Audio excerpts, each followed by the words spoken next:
I wouldn't have done it for myself, and I wouldn't encourage anyone to do that. I take all ends. I read everything and that I could get my hand on. I don't care. If the Ku Klux Klan is passing out some literature in the morning, I'll get some. Because you don't know what your enemy thinking if you don't find out from him. So I read anything. I read the Ku Klux Klan. I read the Moral Majority. I read what's the one that the guy got shot down off the airplane there, John Birch Society writings, and also read the Jehovah's Witness and the Mormons. I read everything. Because I don't know which one will kill me in the morning. All of them look crazy to me.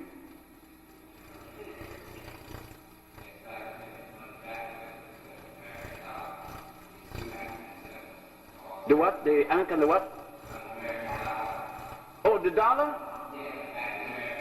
Oh, the green side of the American dollar with the pyramids and the sun bus and the eye of Horus.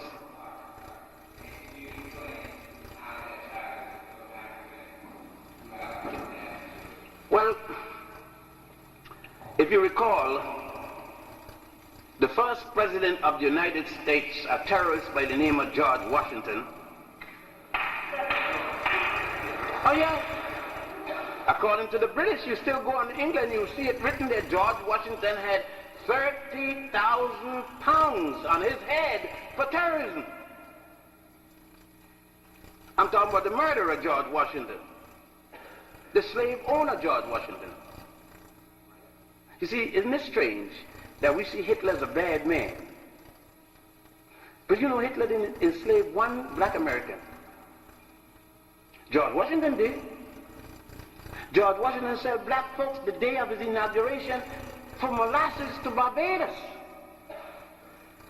But he's a good man. You see, you don't want to reason because that makes you say, he's the president of my father. His father, no country of mine. He has nothing to do with fatherhood of me. He's a slave master. Every one of them in the cabinet was slave masters except Benjamin Franklin because he was a Quaker. And that's why he lost becoming the first president. But anyhow, Washington was a member of the Masonic group.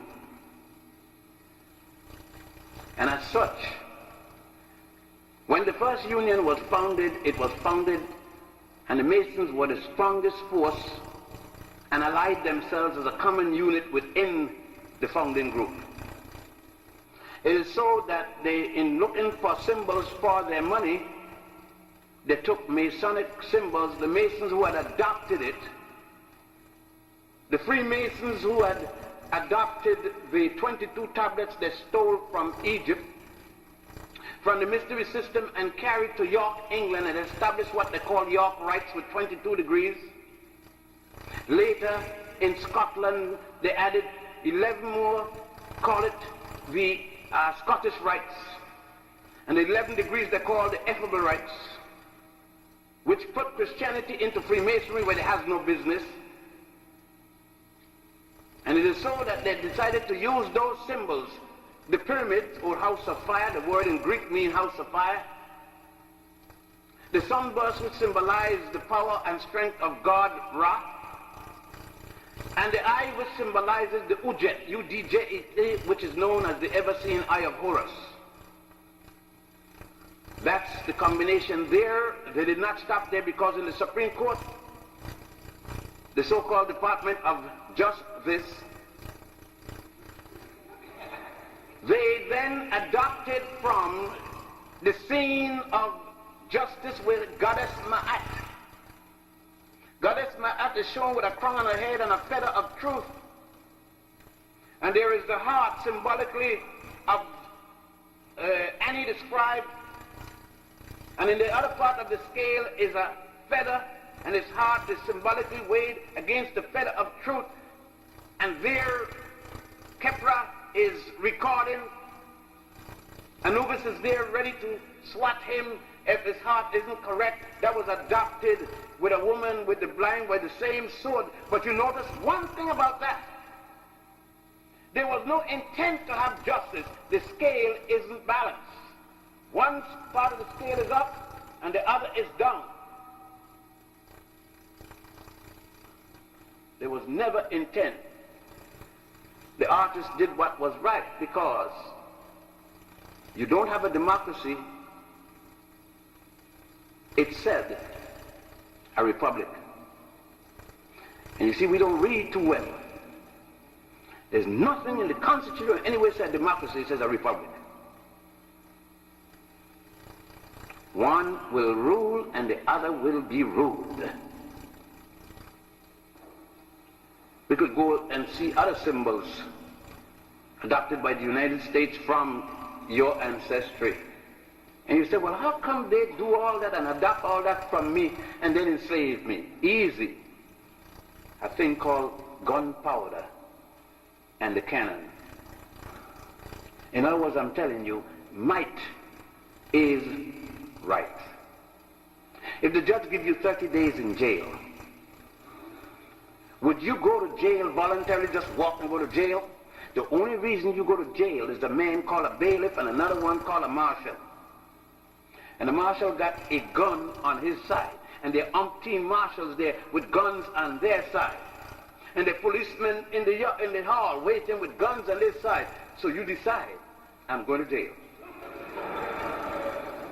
But take away those guns and you tell the judge to go to hell and walk right up. Might is the thing that makes you go to jail, not right. And there's no such thing as justice when you're broke. If you were broke and you had a case, you're found guilty, you can't appeal when you're broke. Your lawyers can't buy the minutes of the trial when you're broke. So you can't get justice. When last did they hang or electrocuted a rich man? Son. You see, like Patty Hearst, they could get psychiatrists to disagree with psychiatrists who disagree with psychiatrists. They can buy justice. There's no justice for poor people. You gotta have money to guarantee justice.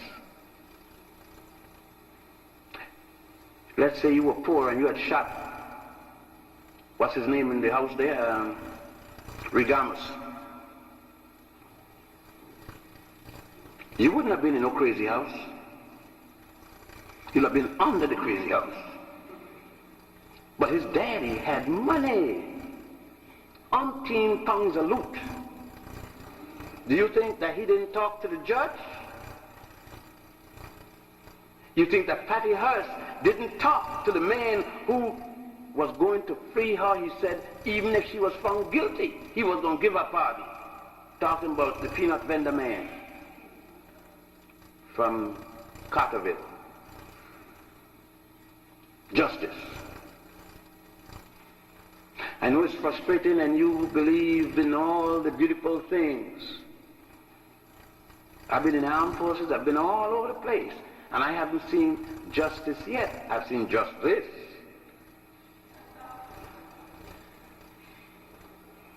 Yes. Yes, Father, what is the difference between a Mason that has been initiated, passed, raised, and Mason to be called clandestine? Clan and what side? Clandestine. Clandestine Mason. Clandestine? Clandestine too. The jackass who said that the other one is clandestine is just as clandestine as the other one. You see what happened? What happened is that one man always believed that he got the right way. The fact is that either Mason is a clandestine. Because the Mason in America got his garbage from England. And the English stole 22 tablets from Egypt and established what they call York rights. Who gave it to them? The Scots, I said before, added to that and called the Ethelbert rights. 11 were the Scottish rights. So when one man called another man a clandestine, what does he mean about it? He got his the same way the other one got it, by crookery. A thief can't call another one a thief with no sense of dignity. Unfortunately, is that we take the left over from everybody and think we got something. How could you talk about a secret society marching in the middle of the street with top hat? You're not secret if you march in the middle of the street. Contradictions. How are you going to build a building with top hat? People are masons with a trowel and with mortar. But again, you see, Europeans do it, so it's got to be right. So we get into it too. How could you talk about the Grand Lodge of Luxor and then at the same time say that it comes from Solomon? If the Grand Lodge is in Luxor, Solomon ain't got nothing to do with it. Solomon is only 991 and 971 BC.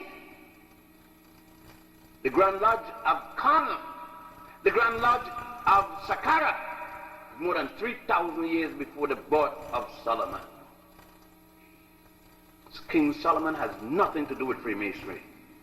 Nothing absolutely. It is a distortion of the works of the Africans along the Nile that early Hebrews did by putting Solomon into it.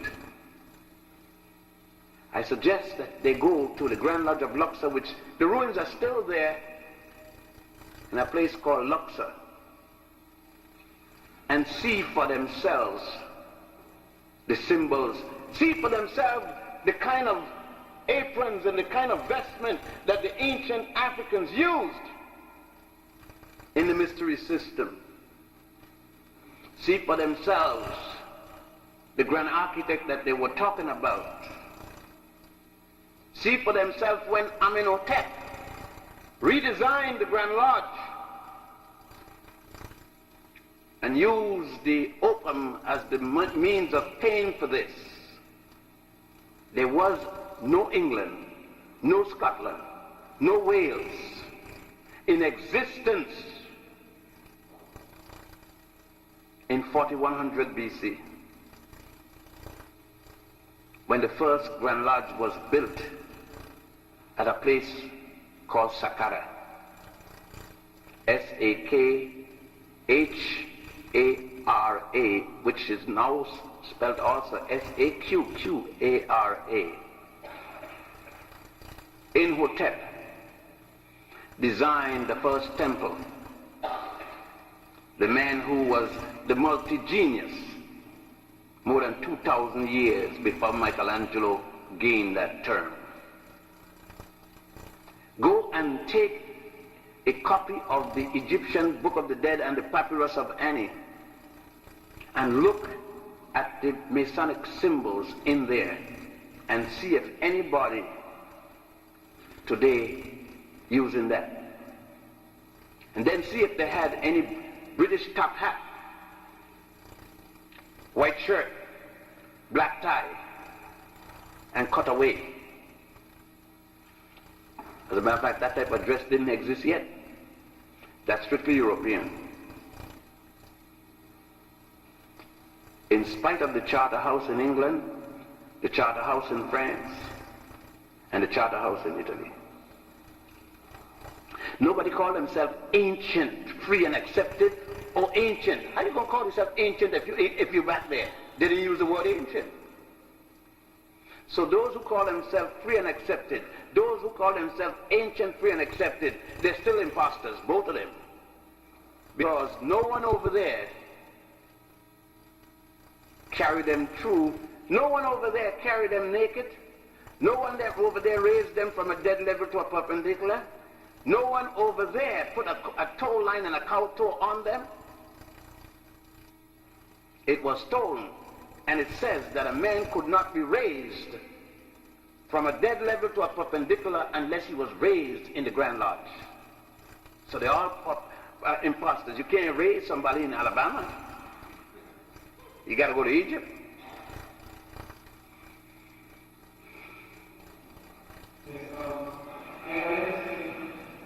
From my days that in the past we have all the trips to Egypt, and I don't remember the trips to Egypt and all. It's my arrow. The secretary asked me to bring some brochures, and in my running out of the office, I had last Friday